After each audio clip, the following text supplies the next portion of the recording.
Hi friends, I'm back with a 2-minute tip. I was doing this series for most of COVID and then kind of fell off the wagon a little bit, but I'm back. So for my 2-minute tips, I'm going to kick off a new series and just talk about storing vegetables or ingredients. Actually, maybe I won't even stick to vegetables. I haven't decided, but storage is such an important part of not wasting food. You've already spent money on it, so why not just learn a little bit about the best place to put it so that it lasts longest. You're saving money because you're not throwing away things you already purchased. And also things will taste better. On that note, I'm starting with tomatoes because they're probably one of the most important ones for tasting better.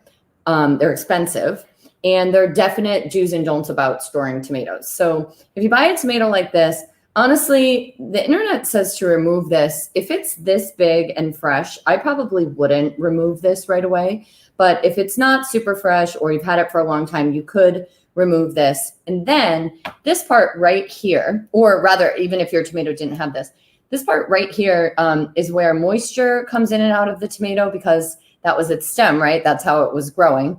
And also bacteria and stuff. So you can just store that cut side down or stem side down. If there's just this little piece of stem, you didn't even have to pull it off. You can just store them cut side down, and that will help block that permeous area so that it won't lose or pick up moisture.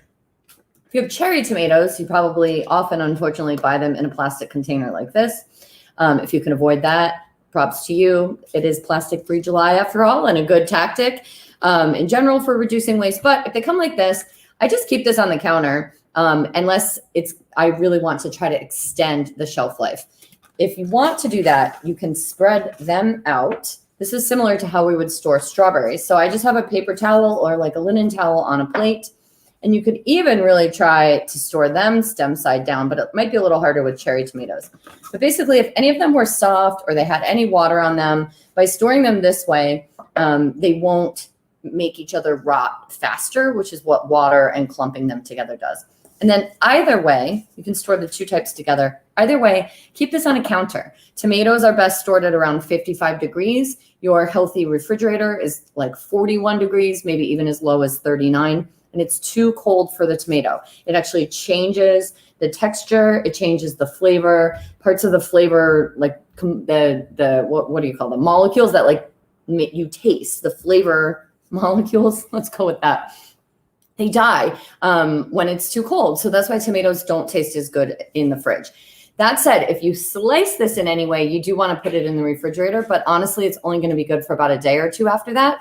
And then before serving it, let it come out of the fridge and warm up for at least an hour or two so you're not biting into a cold tomato. Let's say this was a very ripe tomato or these were very ripe and you're just not going to eat them now, but you know if they keep sitting on the counter, they're going to over soften. You can put this in the fridge. It's better than throwing them away tomorrow because you didn't take any action today. They're just not going to be as good. So part of storage, especially of something really fragile and delicate like a tomato, is making a plan to make sure that you're going to eat them before they go bad. So happy storage of your tomatoes. If you have any questions about tomato storage or requests for my next vegetable, because I'll do this next week and I haven't even decided yet, drop them in the comments below. Thanks for tuning in.